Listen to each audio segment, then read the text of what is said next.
Et sans plus tarder, je vais inviter Georges Charles, si tu veux ouvrir ta caméra. Parfait. Donc, Georges Charles Thibault, qui est à l'INES et à l'UPLSSS, qu'on a nommé quelques fois. Donc, je vais profiter et prononcer à tout le monde que Georges Charles va nous parler des trajectoires de soins et de services performantes pour nous proposer un modèle et des outils pour analyser, mesurer et accompagner, dans le fond, les trajectoires de services. Tout d'abord, merci beaucoup pour cette invitation. Donc, merci de m'avoir présenté, Chantal. Ça me fait gagner un petit peu de temps. Je vais présenter brièvement les autres membres de l'équipe qui ont participé à la création de cet outillage. Christine Lavoie et Sabrina Labrec-Pegoraro, toutes deux professionnelles de recherche et APPR, Institut universitaire, et Lara Maillet, professeur à l'ENAP, mais aussi membre de l'Institut universitaire. Et ce travail s'est fait en collaboration évidemment avec l'Institut universitaire de première ligne et l'ENAP. Tu peux changer, s'il te plaît, Gabriel, je te remercie. Quelques points de déclaration qui sont importantes. Ce projet fait partie d'un mandat qui a été octroyé par le ministère à 3 SUS, Nord de l'île de Montréal, Mauricie, Centre du Québec et l'Estrie, pour développer des outils de soutien à la gestion par trajectoire. Donc, il y a vraiment une contribution de plusieurs intervenants et gestionnaires des 3 SUS pour pouvoir concevoir ce matériel. Le matériel a été financé par le ministère. Le ministère en a la propriété intellectuelle et nous en avons le droit d'usage. Donc, voici pour les positionnements initiaux du matériel. Donc, on peut débuter sur du contenu. On est vraiment dans une approche beaucoup plus organisationnelle et qui est transversale. Hein. Ça s'applique évidemment aux enfants, 0-5 ans, à la jeunesse en général, mais aussi à tout type de trajectoire de soins et services.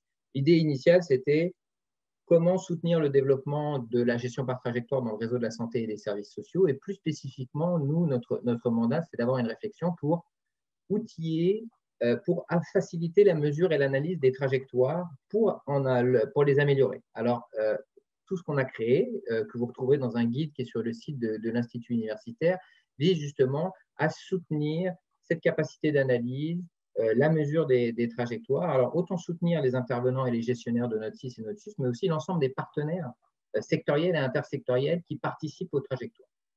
Un autre petit point de contexte, qu'est-ce que sont les trajectoires de soins et services? Ce n'est pas une nouveauté, hein, ça fait plus de 40 ans que ça existe, que je dirais dans les pays anglo-saxons, principalement, inventé en Angleterre et puis aux États-Unis.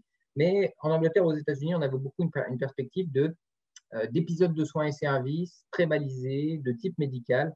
Un exemple, on a beaucoup de trajectoires sur des maladies chroniques, hein, MPOC, hypertension, etc. Donc, intimement reliées à des données probantes qu'on veut impliquer, qu'on veut implanter pour harmoniser les pratiques dans la réalité. C'est sûr qu'elles étaient soutenues, ces trajectoires, par des équipes multidisciplinaires qui visaient donc une meilleure coordination et intégration des services. Au Québec, la perspective est un petit peu différente. La notion de trajectoire est plus large et plus étendue. On n'est pas sur un épisode, mais on est sur de multiples épisodes, mais on est surtout sur une réflexion autour de caractéristiques de population auxquelles on veut offrir des services plus intégrés, plus coordonnés, qui vont autant de la promotion de la santé jusque potentiellement au soutien de la fin de vie, avec l'ensemble des programmes services qui peuvent être interreliés à l'intérieur de cette trajectoire. Autre élément d'intérêt qu'on voit au Québec, c'est qu'on veut renforcer la capacité de travail interdisciplinaire et de la coordination, mais aussi la notion de partenariat qui est centrale. Et là, on revient beaucoup à nos discussions qu'on a eues avant sur la nécessaire intersectorialité et la nécessaire travail avec les communautés, au plus proche des communautés, et la nécessaire implication des usagers et de leurs proches dans la réflexion sur la conception des trajectoires, leur développement, mais aussi leur amélioration continue. Donc ça, c'est pour les éléments de contexte. On peut passer, je te remercie Gabriel, à la prochaine.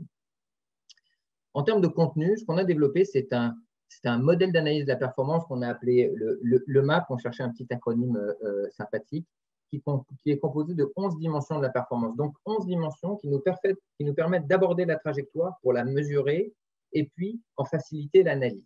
Et 2 dimensions contextuelles. Nos 2 dimensions contextuelles ont trait finalement aux caractéristiques du territoire et de la population parce que ces trajectoires s'ancrent dans des réalités territoriales et des besoins populationnels. Deuxième élément, on a développé une série d'outils et de mesures qui permettent d'actualiser ou plutôt d'opérationnaliser ce cadre.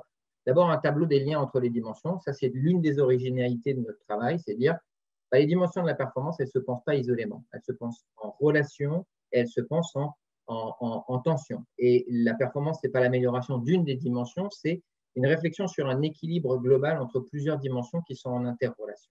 Et on a créé des fiches pour chacune de ces dimensions de la performance, fiches qui doivent guider l'analyse, mais aussi l'identification de mesures qui sont appropriées. Donc, des fiches qui sont composées sur d'abord une définition de la dimension et des sous-dimensions qui la composent, des exemples de mesures qu'on pourrait utiliser, et puis un ensemble d'exemples qu'on a tirés de la littérature suite à des revues systématiques qui disent quelles sont concrètement les mises en application de ces relations entre les dimensions. Comment l'accessibilité, par exemple, est influencée par la coordination des soins et des services ou par la pertinence des soins et des services, pour pouvoir donner des outils et puis des arrimages très concrets aux futurs utilisateurs. Puis, nous avons développé un guide d'utilisation avec 3 types d'analyses, donc vraiment une réflexion pour l'opérationnalisation de ce matériel. Ça, ce sont les 3 types d'analyses, et ça nous semble important parce que c'est ça qui nous permet d'opérationnaliser le travail. On a créé un dispositif qui doit soutenir la prise de décision pour une optique d'amélioration continue et d'amélioration de manière générale des trajectoires de soins et services. On les a décomposés en 3 types d'analyses. Une analyse de type 1 qui dit quand on veut déployer une trajectoire, nous devrions mener une analyse globale. Donc, documenter ces 11 dimensions et ces 2 dimensions contextuelles, l'aire d'indicateurs, dans le but d'identifier des zones critiques. Et il n'y en aura pas une, il y en aura plusieurs qu'on va prioriser par la suite. Dans une seconde étape, on va analyser ces zones critiques pour identifier quelles sont les causes racines, quels sont les problèmes de l'accessibilité. On ne réglera pas l'accessibilité en disant il faut diminuer les temps d'attente. Non, la réflexion sera pourquoi est-ce qu'on a des délais d'attente? Quels sont les facteurs explicatifs de ces délais d'attente? Est-ce que c'est un enjeu de disponibilité de personnel, de globalité de service, ou est-ce que c'est des enjeux de coordination? Ils peuvent provenir de plusieurs endroits et il est important de pouvoir les identifier et les prioriser si on veut agir pour améliorer cette zone critique. Et cette zone critique nous permet donc, cette analyse de type 2 permet donc d'identifier des causes racines, mais aussi de concevoir des actions qui vont pouvoir y répondre. Finalement, l'analyse de type 3, qui découle des 2 autres, c'est un petit peu la conception d'un tableau de bord qui nous permet de faire un monitorage de la performance des trajectoires. Quelques principes, et je vais être rapide. On conçoit la performance comme étant multidimensionnelle et relationnelle. C'est-à-dire que ce n'est pas une dimension et un seul élément, c'est un ensemble d'éléments en relation, en tension. La performance, ce n'est pas uniquement des données quantitatives. C'est sûr que l'outillage qu'on a créé permet d'avoir des données quantitatives, mais c'est un croisement des savoirs. À partir de données quantitatives, il est central de les contextualiser et d'utiliser et d'impliquer les savoirs expérientiels et professionnels, donc les savoirs des usagers, de leurs proches, de l'ensemble des professionnels, pour pouvoir faire une analyse contextualisée et délibérer par la suite pour être capable justement d'apprécier la performance et d'identifier ensemble les zones critiques et les causes racines.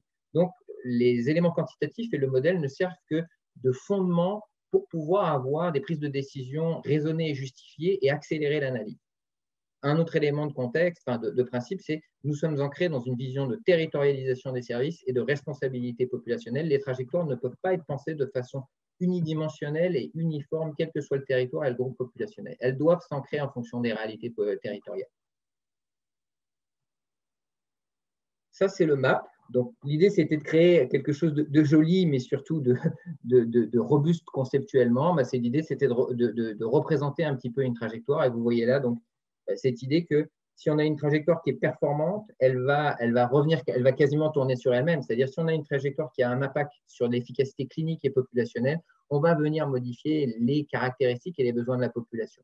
Donc, l'idée, là, vous voyez, c'est de toujours partir de quelle est ma population cible, quelles sont ses caractéristiques populationnelles, quels sont ses besoins, donc sur quel territoire, et puis réfléchir les différentes dimensions de la performance en fonction de ça. Donc, les dimensions, la viabilité des services, l'accessibilité des services, l'ajustement, la coordination et la continuité, la productivité, les éléments de qualité, sécurité, pertinence et humanisme, puis l'efficacité et l'efficience, avec au centre l'expérience usagée et l'équité de service.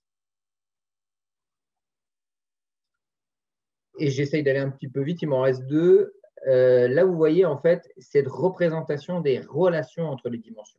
Donc, par exemple, vous avez sur votre gauche l'ensemble des dimensions du modèle et vous voyez qu'elles sont reliées aux autres dimensions. L'idée, c'est de regarder l'accessibilité, par exemple. Qu'est-ce qui, selon la littérature scientifique, a un effet sur l'accessibilité des services? On voit que c'est la viabilité, c'est l'ajustement, c'est la coordination, c'est la productivité, c'est la pertinence. Encore une fois, ce n'est pas la réalité, ce n'est pas une vérité absolue, mais ça permet de guider l'analyse, la sélection des indicateurs et l'identification rapide de zones critiques. On sait qu'on a des enjeux de temps dans le réseau, et ça, c'est des outils qui doivent soutenir une analyse plus rapide. Et enfin, la dernière diapositive, c'est une diapositive qui a pour but aussi de soutenir cette réflexion longitudinale, mais aussi relationnelle. Vous voyez, l'accessibilité est influencée par un certain nombre de dimensions, mais elle a aussi un impact sur d'autres.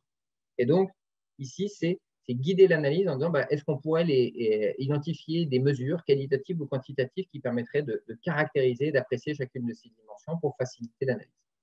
Donc voilà, si vous voulez plus d'informations, vous avez une vidéo d'une présentation antérieure qu'on a fait sur le site de l'Institut, ainsi qu'un accès à l'outillage qu'on a créé. Si vous avez des questions, n'hésitez pas à me contacter, je me ferai une joie de répondre à vos questions. Voilà, merci.